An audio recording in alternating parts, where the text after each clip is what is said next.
and we'll look at the videotape. They did okay. It wasn't so much those guys that there were some issues we had some issues in protection and in the run game that weren't them. And I know there's a few plays here and there where we can get better, but that's for everybody. Everybody's going to flip this and get better. Over here, AJ. Coach Charles Nelson, tremendous on special teams, tremendous on punt return, and not today, but other days.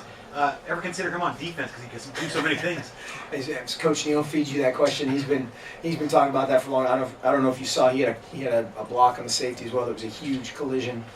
Charles is a heavy hitter for such a little guy in stature, and again has a huge future ahead of him.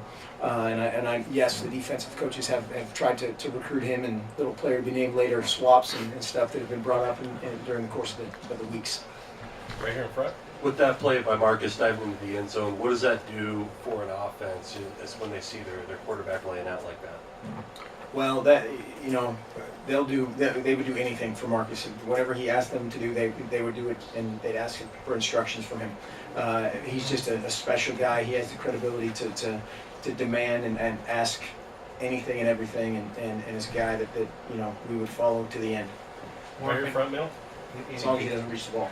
In a game like this, how much do you factor in leaving Marcus in the game to help him with his numbers for possible Heisman? 0. We talked about it for our team for the long term and took him out. If the situation would have been different with the score at all, that probably would have changed our substitution pattern. But this is about we, us, and our, and the guy that would be the first and foremost in that camp would be Marcus. Coach Frost is in the back. Hayden. Coach, your thoughts on Eric Dogger's performance today and then kind of early on in the season so far? He's been exactly how he practices, and that's what's amazing about Dogger. He's had a ton of picks in practice, very similar to the kind of little tip play that he had today. He's done that 20 times in practice, which is not good for the quarterbacks, but he's been spectacular in terms of how he's trained, how he's led those guys. He and Ifo have done a nice job with those guys, and had a couple of huge field flipping plays today. Haven't scored yet though. Gary. Mark, you mentioned coming off the big win last week and the early start today. Was it a little difficult, a little unusual, just playing so early? Maybe. Whether it's early or whatever. That's what we're in the business of constantly, is fighting human nature. The human nature is you're the worst team in America, then this week you're the greatest team in America, and you're going to win by 100. And we have to fight all that noise, all that chatter, which in this day and age is impossible to ignore, impossible to not be influenced by that to some degree. But that's, again, we don't ask our guys to be normal in anything. Coach, giving up 14 points is one thing, but you gave up a lot of yards. They had real good balance. Their third downs, I think they were 5 of 6 to start.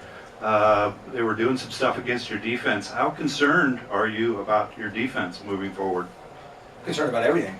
We could have played a lot better on offense, could have played a lot better in special teams, and defensively we need to improve as well. And so many of those things, when a guy misfits a gap, it's a 50-yard gain. That's not a systematic breakdown. That's one assignment, and everybody wants to make it this huge deal, and we'll get that corrected and move forward. In the What back. kind of lessons can be gained in the back here for you guys, having 2 quieter first quarters the last couple of weeks and kind of learning to stay patient and eventually find your success? It's a 60-minute game, and it's the 48-14 was the final, and we got a bunch of guys in especially offensively, defensively as well. Got a ton of guys, a bunch of reps, and that will pay dividends going forward. And we don't, again, we're not concerned with point differential or statement or whatever. We want to win and move forward. Tyson. Hey, Mark, right here. They had talked about in the first 2 quarters, Wyoming. Although we don't like getting shut out. Go ahead.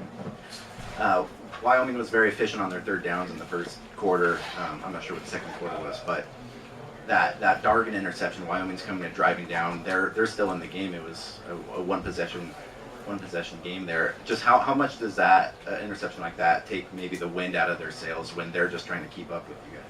Turnovers are huge. It's other than the score, it's the number one number one determiner of winning and losing in college football, and that's huge. That's where it's not so much the systematic drive, it's the points, it's the turnovers, it's all those things that really determine winners and losers.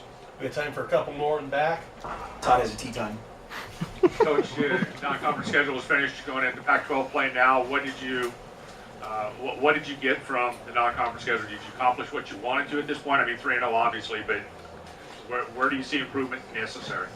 Everywhere, you know, and again, everywhere. We need to throw a little bit better, catch a little bit better, protect, run when we want to run, throw when we want to throw.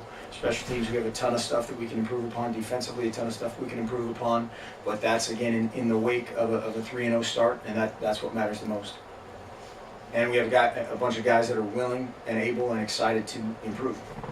I don't see any more hands. Thanks, Coach. Thanks. Appreciate it.